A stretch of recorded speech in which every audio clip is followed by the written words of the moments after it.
Hello, my name is Adam Burt, and I'm joined by Dan Thomas. How's it going, Dan? Very good, thank you. How are you? I'm good, and I'm feeling ready for some cartography. This is Carto, a little puzzle game from Sunhead Games based in Taiwan, quite a small studio.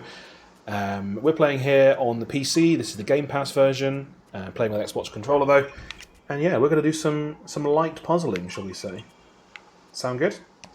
Sounds excellent. Yes, I checked this game out over Christmas, and it is super wonderful. Very sweet, and a little bit of pleasantness in this world that we live in is good. So we're getting a little tutorial here. This is the very beginning of the game.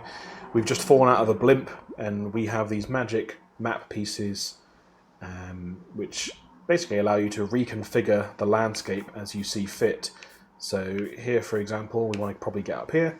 So let's pick up this piece, move it over here, and the edges need to match, don't they? So I need to rotate this so that it looks like that, and boom!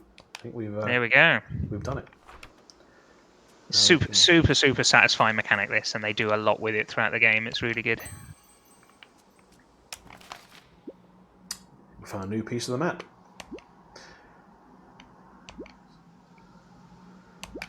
So the more pieces we connect, the more the world will grow. You can see we have a problem here, and this is the first puzzle. So I feel confident we can solve this together, Dan. If we put our heads together, it needs to. We basically need 3 different sides, don't we? Because we need to be able to. Can I move myself? Oh yes, I can. Good. All the sides need to match.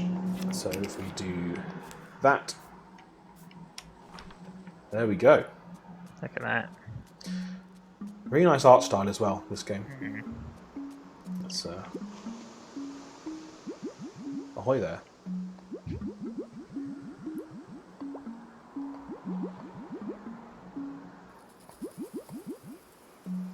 As you mentioned, yeah, a small team put this together, and yeah, the complexity of this simple mechanic that they achieve is really impressive. As you say, the art style is lovely, nice little music and sound effects, very well put together from a small team.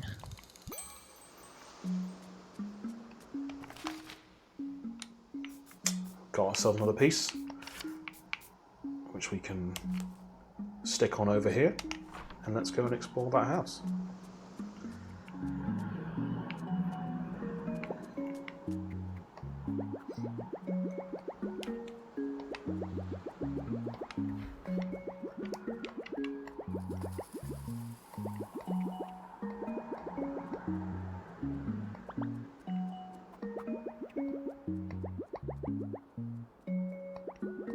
This is one of those indie games that's been a relative huge success for when you think of the size of the team. As you said, this is on Game Pass. It's been released on Switch, and it's on PlayStation and on PC. So they've got real good coverage, some good platform deals that they must have struck, which is I always like to see that from small teams. Yeah. It's a charming game, isn't it? It's kind of immediately obvious, so I think it's good to see it reaching a wider audience than it maybe would as a little game.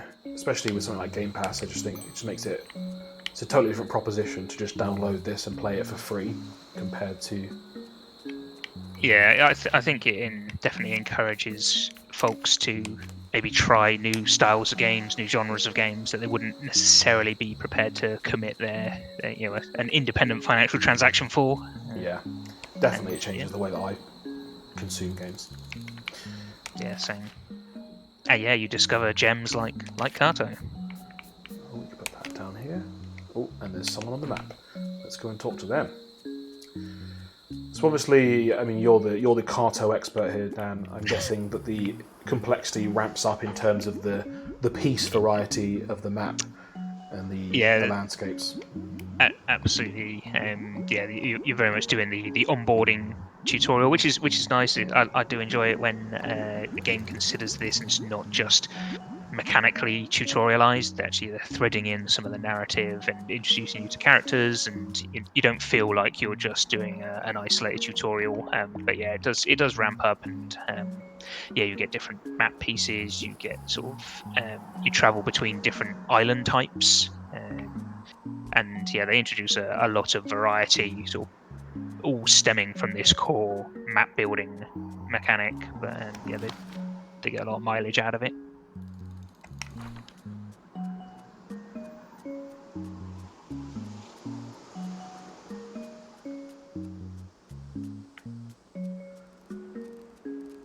We completed the first puzzle, but now I'm at a loss with this second one. I was rambling. What was the last messaging that you had? There's a man there, and he's like, "Help me find my home. It's to the east, Okay. but obviously Yes. it's no longer to the east." Well, I think it's relative to where he is, so you can actually, I think, move him. Oh, okay. So obviously there isn't anything east of him at the moment. But if there was, a house would appear. Is that what we think? I think yes. I think if you move that one on the far right. No, yeah, sorry, yeah. You want to make him. Yeah, I wouldn't be able to. The map doesn't all have to be connected, so you can split it into separate. Oh, okay. That's interesting. So yeah, we could put him up here. We could rotate him. Yeah. And we could. Yeah. Just put that there. I think when you get the map right, you'll see it appear. Okay. He's got nothing else to say. East of the house on the grassland. Yeah. So I think put him to the right of the house. Like that? There we go. I see. It's already way more complex than I was imagining. I thought I had it down. I thought I'd nailed it. Yeah, like, how can this be complicated? Yeah, that was spatial awareness. It's not for me. Well, yeah, this is Carto. Check it out on Game Pass if you have that, or it's also available on PlayStation and Switch. And yeah, very fun little puzzler. Exercise your mind with maps. Dan, thanks so much for joining me. Thank you. And we're going to throw it back to the studio and this week's live show. Back to you. Bye. Bye.